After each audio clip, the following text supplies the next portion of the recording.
Hey, Mythicosians and everybody else around the world. Eric J here, or some know me, Old Man Eric, for Mythico Studios and Mythic Americas. And today I just want to do a quick little video all about the Aztecs and really about my Aztecs and why I love them and how I choose to play them and why I have the things in my army that I have in my army. First and foremost, I guess, my affinity and love for all things undead and dead. It's covered quite a few decades. Night of the Living Dead was one of the first zombie movies that I ever saw, and it was way back when it was almost new, so that's how far back I go. So I've always been into that type of thing, and it's really wonderful how Mythic Americas has incorporated the Bound Dead lore into the game of Mythic Americas. The first thing that I want to talk about is my list, and we're talking about 1,000 points at this point, which is a wonderful starting point. You can start lower, but 1,000 points seems to really hit a sweet spot for just about any mission, or down to the way that you're going to play with Mythic Americas. Gives you a good game, a lot to think about while you're playing. I can't wait to get to 1,500 and even 2,000. 2,000 could be a real nice afternoon, especially when all the options come out for the rest of the faction, and there are going to be quite a few of them. But back to the Aztecs. So my list is comprised of the High Priest unit with 4 Bound Dead as his little platoon, his entourage, 4 units of Bound Dead. These are 2 5-man units, 2 10-man units, 2 units of Bound Marauders. Those are the big guys, these guys here. So I break them up into 2 units of 3, and 10-man Jaguar unit. You see them here. We'll go over all these guys in detail in just a little bit. Love the Jaguar Warriors. And finally, my absolute favorite unit in the game, which is the IR, which is right here, and we'll talk about the IR in depth in a little bit as we go through the list. So, the thing about using Bound Dead is that they're incredibly cheap troop-wise. And what that means is you can flood the table with cheap troops. Their stat line is not great. It's simple. They don't have special weapons. They have whatever they can pick up. As we all know and see from, whatever zombie and undead movie and book lore from our past, they pick up whatever they can find, and that's what they're going to use, or they're not picking up anything at all. So they have clubs, rocks, whatever they have. But you can get quite a few of them out there, and they have some great special abilities. They have Undead and Dread as their special rules, and what's great about that is Undead means that one, they kind of ignore commands, but they also cannot be routed. They can be destroyed in close combat, but they cannot be routed. So the only way to really destroy them is if you have more pins on the unit than their leadership value or command value of a leader. And it's not easy to do. A couple turns of combat, yeah, it's going to happen, but they'll hang around for a little bit. They'll be able to stay in combat or have to be reckoned with for a couple turns, sometimes a few turns, which means that they have to be dealt with, which is a great thing. So having the ability to have this many troops on a table and not run away it is pretty significant. And we'll talk about the High Priest and what I use him for where they're concerned to make them a little more dangerous. So the Bound Marauders are the giants. And since I talked about it, let's just... There you go. That's one of the champions right there, leading my undead, or Bound Dead. And every champion in the Aztec army, and I think in native tribes and the others that are coming as well, have generally have tough, which means you can reroll that save. and have a better weapon. So he has a Makuhito.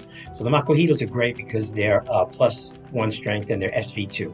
So it's going to take -2 to the save of anybody they hit with that. So that's a great useful thing. The bound marauders that we were just talking about, these are your monsters. Very cool. As you can see them right there. They carry 2 Makuhitos. Again, you add to their strength of 6. So it gives them strength 7. If they charged in, they're now at strength 8. And the Makuhitos, again, have SV2. They get 2 attacks each. They're somewhat of a glass tiger, so I don't just rush them into anywhere. But again, I'm going to tell you exactly what I used my High Priest for to make them a bigger threat level, so that you don't run them across the field and just lose them. Especially the ranged attacks, which are a significant weapon in the game because they add pins to the unit. So you can run across the field, have an exchange of missiles, don't have missiles, and that can hurt you somewhat because when you hit into combat, you're already down a pin. So those are the bound marauders. I run 2 units of 3. Then it's the Jaguar Warriors. These are the Jaguar Warriors. I love my Jaguar Warriors. You can see that. I kind of went with a take on traditional Jaguar Warrior, clothing, uniforms. They do a lot of the leopards. I wasn't a huge fan of the very big bright colors, although if you look at my army, they're kind of neon. But I wanted them to be somewhat subdued. I just felt I see them as kind of shock troops that are not going to be walking, rank and file through with loud colors to be seen. They're going to actually kind of sneak up and slam hard. The great thing about the Jaguar Warriors is that for 1 point each model, you can upgrade them to Makuhitos. So now you have an entire unit of warriors with Makuhitos. So that's +1 strength and SV2. So, strength 5 goes to 6, on the charge goes to 7, and they're giving you, in essence, a rending of 2. So 10 of them, that's awesome. They also have Savage, which is why I like to save them and use them kind of as shock troops. Their first round of combat in any game, they get to re-roll their hits. You got to always keep in mind it's that first round of combat, not every first round of combat. So you want to save them for them to go in at that really important, precious moment and take care of business and do what they have to do. So that's the Jaguar Warriors. Great hard-hitting unit. Finally, in my 1,000 points is my IR, my absolute favorite unit in the game. I love the IR. You'll see him in action in a bat rep that should be coming out in the next week or two, with myself, Evil Joe, and basically filmed and directed by Lord Modus himself, Nelson. It was a great battle. We had a lot of fun, and you'll see a lot of that. So this is the IR. This is my painted version of the IR. Again, love him. My favorite model.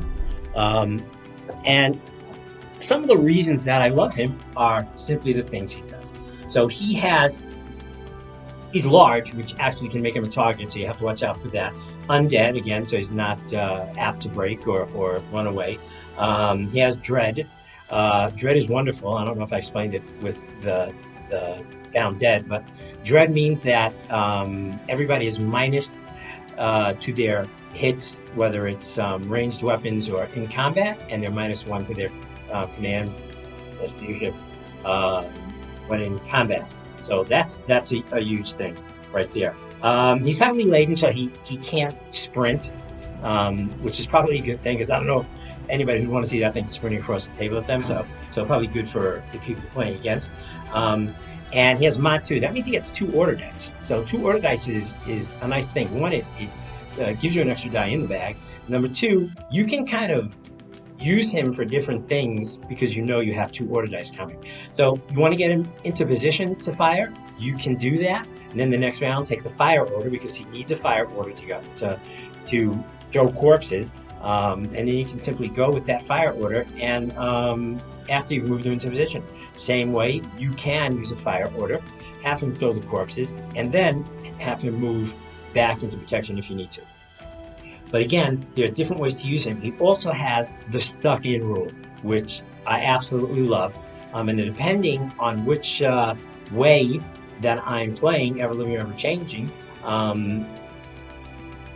it gives you a different way to play him. And we'll talk about that in a minute once I get into the blessings. So that's my list.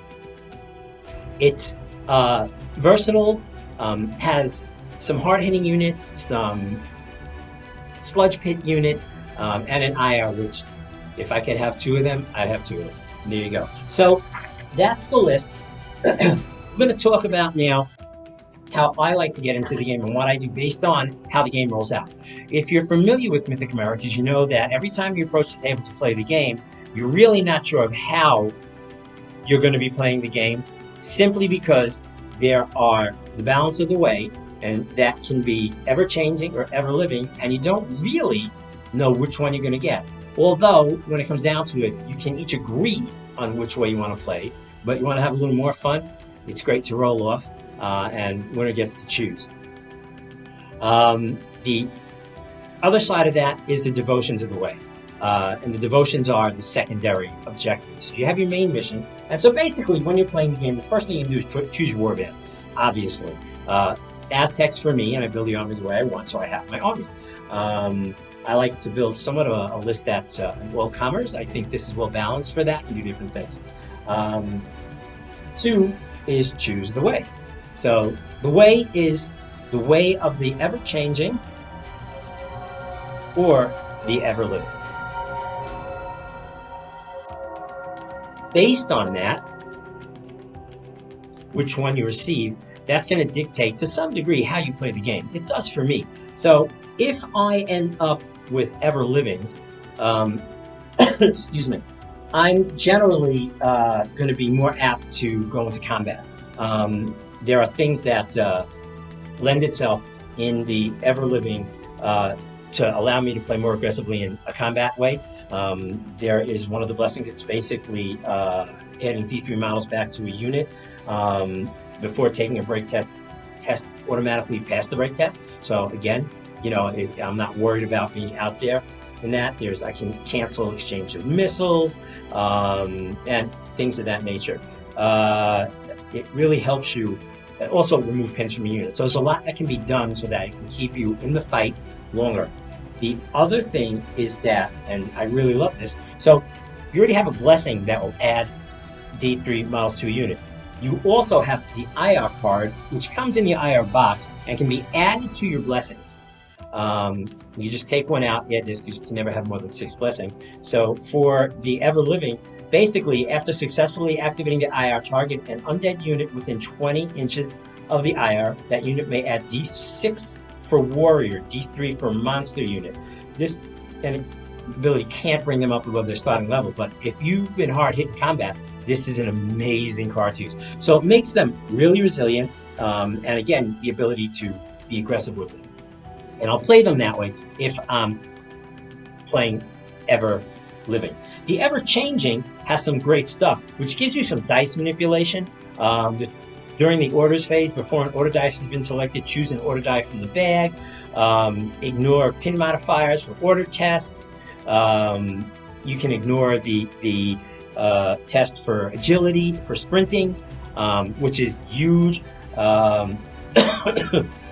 And other things of that nature. So what's great about this is that it's really cool for being aggressive with movement. So if the mission calls for building altars on the other side of the table, or even getting prisoners off the table, or grabbing them, moving them, different things like that, speed involved, ever-changing is great for that. It also has a fantastic card, which is cancel one dispel attempt and re-roll it. So you are looking to dispel an enemy spell, if you fail that dispel, you take a pin. So this card can save you from that. And also, if it's an important dispel, you flip this and you get to do it again. So that's actually a really great thing to have in your pocket. And Again, the ever-changing has an IR card also. So if you're doing ever-changing, you can put this in for your blessings.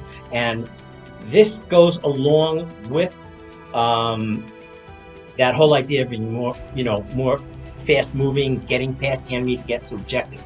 Because what this card does is after a unit within the range of the IR's stuck-in ability successfully activates, and before the command check against the aura is taken, the target unit automatically fails the command check. So basically, it's a 10-inch aura, and if an enemy unit is within that aura and wants to make a move, a run, whatever order they want to make, they have to take a check, take the command check, because they're stuck in and it's at a -1. If they fail, they must attack the IR.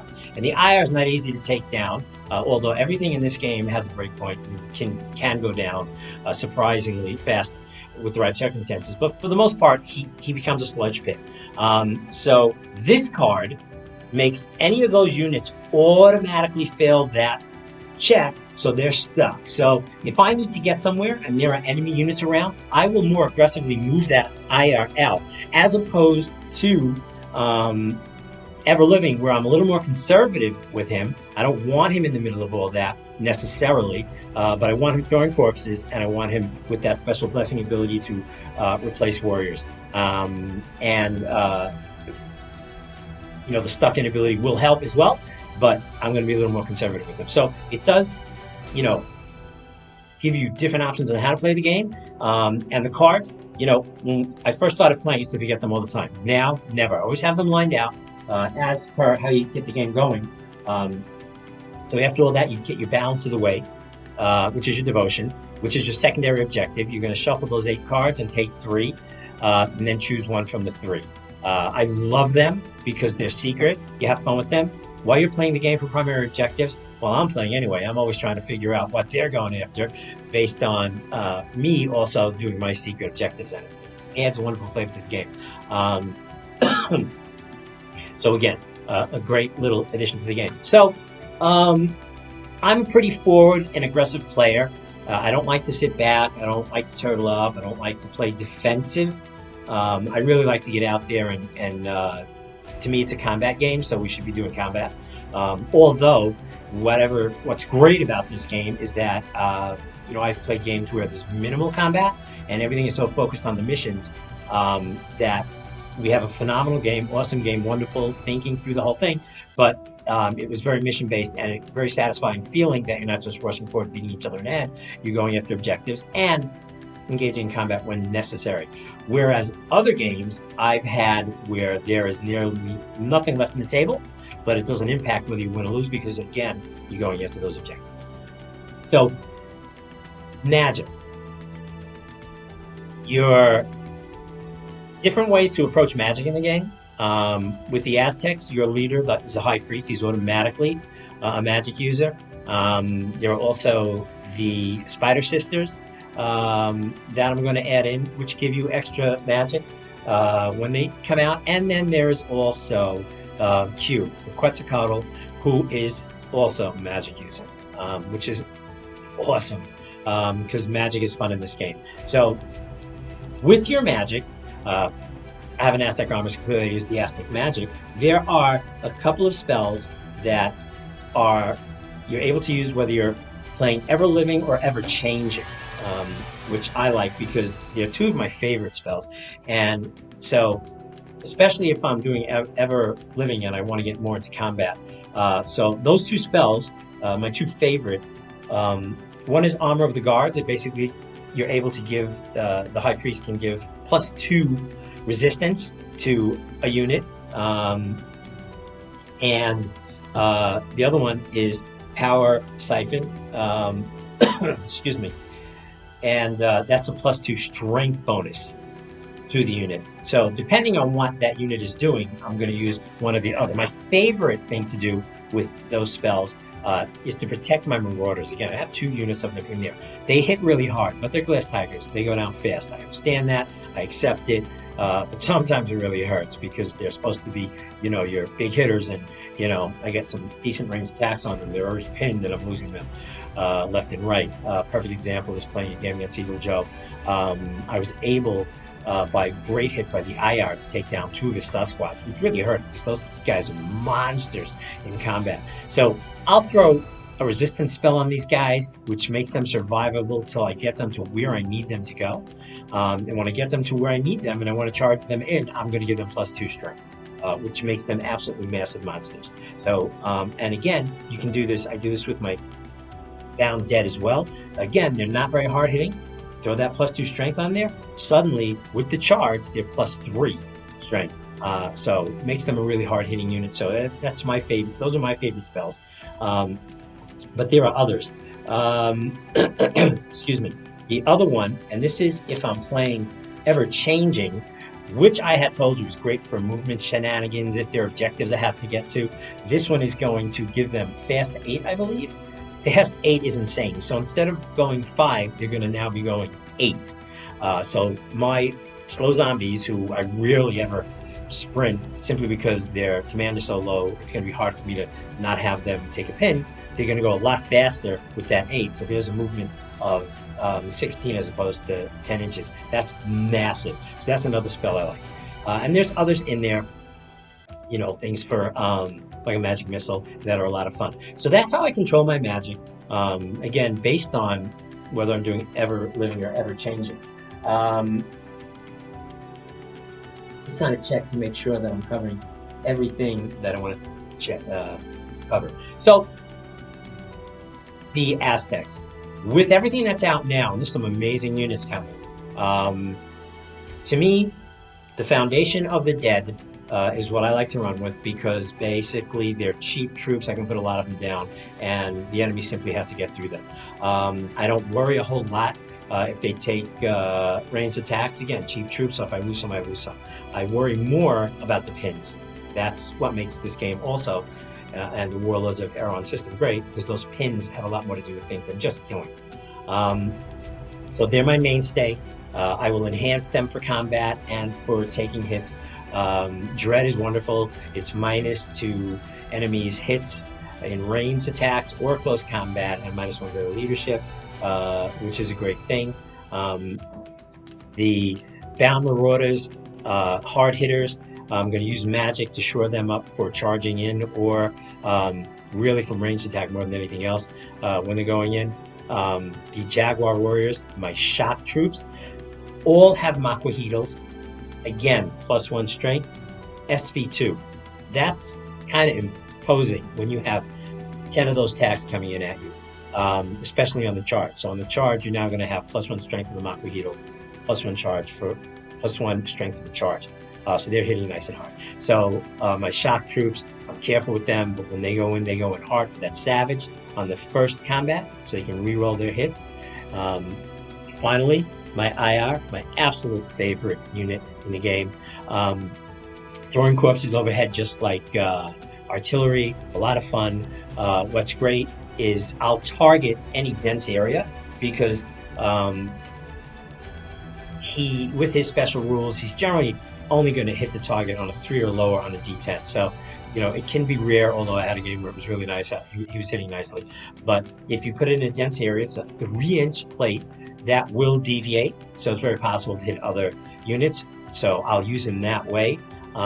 You can actually even throw without line of sight. He's not going to see anything. It's an auto miss. But again, if your enemy is turtled up in a dense package, fire away. And then, of course, he has the stuck in rule. So if you have units that you don't want moving anywhere on the enemy side, especially if they're going for objectives, you can get him close enough, get that aura in. If you're doing ever changing, you have that card you can play, which is going to force them to have to charge him. Or if you're ever living, they're going to have to test anyway. And if you're lucky enough, they fail and they're stuck in again. So that's my army. Again, Aztecs, love them, love the Bound Dead, foundation of my army. Anytime you're on the site, take a look. I'm usually here Tuesdays, Thursdays. We'll be seeing me more in the stores on other days when I'm not working on the graphic novels, which will be coming out soon, by the way, for Mythic Americas, or doing some play testing, bat reps with Evil and Nelson Mortis. Um, Hopefully be here. If you ever want a demo on the game, and it is an amazing game, it really is a lot of fun, just post up. Eric J on the boards. You'll see me. Hopefully, we'll see you in the studio soon. See you from across the table.